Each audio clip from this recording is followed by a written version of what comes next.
Hello student, एक second ठहरिए। आपके लिए बहुत ही महत्वपूर्ण वीडियो हो सकती है। तो आइए देखते हैं वीडियो में क्या दिया हुआ है। क्लास 12th में जो वेक्टर है, वेक्टर से संबंधित एक बहुत ही बढ़िया क्वेश्चन, जिसे हम 3 डायमेंशनल ज्योमेट्री से लिया गया क्वेश्चन है। आइए इसको बताते हैं किस प्रकार से सॉल्व किया जाएगा।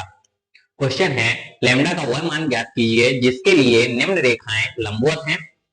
पहली रेखा ये दी गई है, दूसरी रेखा ये दी गई है। बताया दोनों रेखाएं लंबवत है तो लैम्डा की वैल्यू फाइंड करना है। और दूसरा क्वेश्चन है इसमें, यह भी ज्ञात कीजिए कि क्या ये रेखाएं परस्पर प्रच्छेद करती हैं या नहीं करती हैं।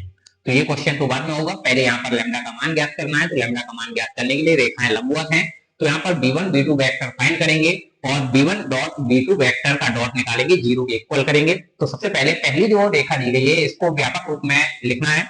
और व्यापक रूप होता है रेखा का x minus x1 upon a1, या कह सकते हैं x minus a1 upon b1 equal y minus a2 upon b2 equal z minus a3 upon b3। तो इस रूप में इनको लिखना है दोनों रेखाओं को। पहली रेखा दी गई है 1 minus x upon 3 equal 7y minus 14 upon lambda equal z minus 3 upon 2। तो इसमें देखिए x माइनस होना चाहिए, यहाँ पर 1 माइनस एक्स माइनस कॉमन कर लेंगे, minus x minus 1 upon 3 equal, इसमें 7 कॉमन करेंगे तो बचेगा y minus 2 upon lambda equal z minus 3 upon 2। तो यह आएगा x minus 1 upon minus 3 equal y minus 2 upon lambda upon 7। ये हो जाएगा, यहाँ पर z माइनस 3 अपने प्रॉपर फॉर्म में है तो सेम रखेंगे।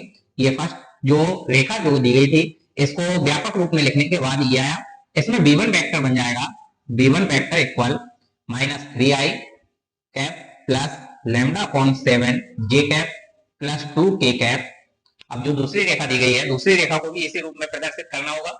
तो सेकंड लाइन जो दी गई है इसमें 7 minus 7x upon 3 lambda equal y minus 5 upon 1 equal 6 minus z upon 5। इसमें कॉमन लीजिए माइनस 7, तो बचेगा इसमें x minus 1 upon 3 lambda equal y minus 5 upon 1 equal, इसमें कॉमन लेंगे माइनस z माइनस 6 अपॉन 5। यहाँ पर आ जाएगा x minus 1 upon 3 lambda upon minus 7 equal y minus 5 upon 1 equal z minus 6 upon minus 5। ये दूसरी रेखा को व्यापक रूप में लिख दिया गया। यहां से b2 वेक्टर निकल आएगा, b2 vector equal 3 lambda upon minus 7 I cap plus J cap plus minus 5k cap.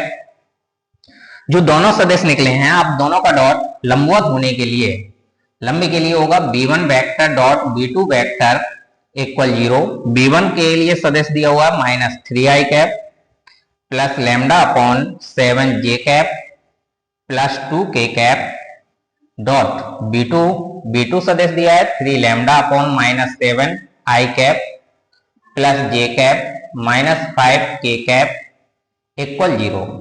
तो यहाँ आई डॉट आई हो जाएगा 1 माइनस 3 से मल्टीप्लाई, तो यहाँ पर आ जाएगा 9 अपॉन 7 लैम्डा।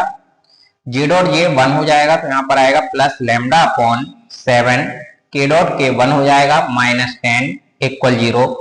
9 प्लस 1 10 लैम्डा हो जाएगा ये, तो ये आ गया 10 lambda upon 7 minus 10 equal 0। 10 lambda upon 7 equal 10, तो यहाँ पर 10 से डिवाइड हो जाएगा, तो लैम्डा अपॉन 7 इक्वल 1, तो लैम्डा इक्वल आ गया 7। तो ये लैम्डा की वैल्यू, जब लैम्डा की वैल्यू फाइंड कर ली, अब दोनों रेखाओं को प्रूव करेंगे। यहाँ पर पहली रेखा जो दी थी उसका व्यापक रूप ये फाइंड किया था, इसको सही रूप में और लैम्डा की वैल्यू पुट करके रखना है। तो पहली रेखा आ जाएगी x minus 1 upon minus 3 equal y minus 2 upon lambda की वैल्यू 7 अपॉन 7 और लास्ट में z माइनस 3 अपॉन 2। तो आ जाएगा x माइनस 1 अपॉन 3 इक्वल, यहाँ पर y minus 2 upon 1 equal z minus 3 upon 2। और सेकंड जो रेखा दी गई है उसको भी व्यापक रूप में लिखेंगे।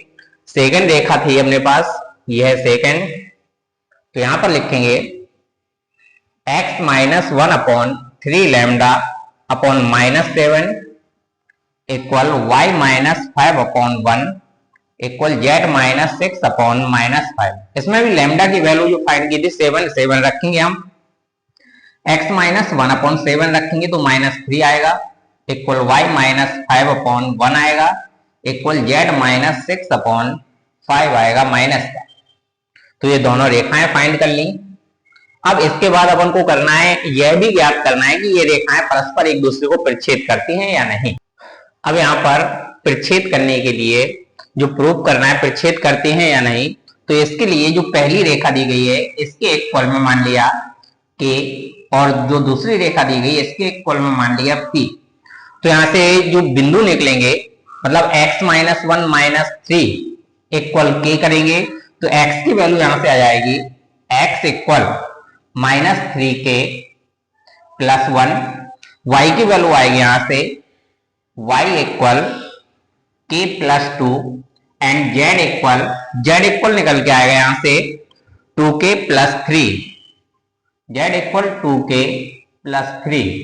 ये पहली रेखा के लिए तो बिंदु बन जाएगा यहाँ पर ये x की वैल्यू, ये y की वैल्यू और ये z की वैल्यू। दूसरी रेखा से x की वैल्यू निकलेगी -3p, x equal -3p plus 1, y की वैल्यू निकल के आएगी y इक्वल p प्लस 5 और z इक्वल आएगा -5p प्लस 6। तो यहां से दोनों बिंदु निकल आए। अब उसने बताया है कि प्रूव करना है ये रेखाएं प्रच्छेद करती हैं या नहीं, तो इसके लिए प्रच्छेद करती होंगी। यदि दो रेखाएं एक दूसरे को प्रच्छेद करती हैं तो इनका ओवेनेस्ट बिंदु केवल एक होता है, मतलब ये बिंदु और ये बिंदु एक जैसे बिंदु होने चाहिए। तो यहाँ पर दोनों को सॉल्व करके K और P का मान फाइंड करेंगे। यहाँ से K का मान और यहाँ से P का मान फाइंड करना है। तो यहाँ पर यदि हम x की वैल्यू x के इक्वल करें, क्योंकि दोनों बिंदु एक ही बिंदु हैं, तो इन दोनों को मैं x की वैल्यू इक्वल या फिर y की वैल्यू इक्वल कर लीजिए और z की वैल्यू भी इक्वल रहेगी।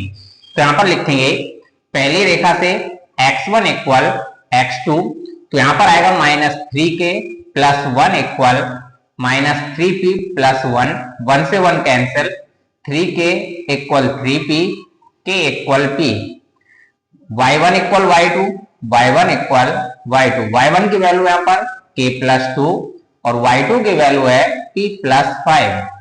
तो यहाँ से आ जाएगा k equal p plus 3, k equal p है तो k की जगह पर यहाँ पर p रख देंगे, p इक्वल p प्लस 3। तो ये सॉल्व ही नहीं हो पाएगा, p कैंसिल हो रहा, 0 इक्वल 3 आ जाएगा जो सॉल्व नहीं हो पा रहा। तो यहाँ पर बोलेंगे क्या ये रेखाएं, बोल रहा था प्रच्छेद करती हैं, तो ये रेखाएं, इसलिए ये रेखाएं एक दूसरे को प्रतिच्छेद नहीं करती हैं। यदि यहां से k और p का मान फाइंड हो जाता और इसमें k का मान और इसमें p का मान रखने पर सेम बिंदु आ जाते, तो हम कहते ये रेखाएं एक दूसरे को प्रच्छेद करते हैं, जबकि ऐसा यहाँ पर संभव नहीं हो पा रहा है, अतः ये रेखाएं एक दूसरे को प्रच्छेद नहीं करती हैं। बहुत ही बढ़िया क्वेश्चन है बोर्ड एग्जाम के लिए। तो ये क्वेश्चन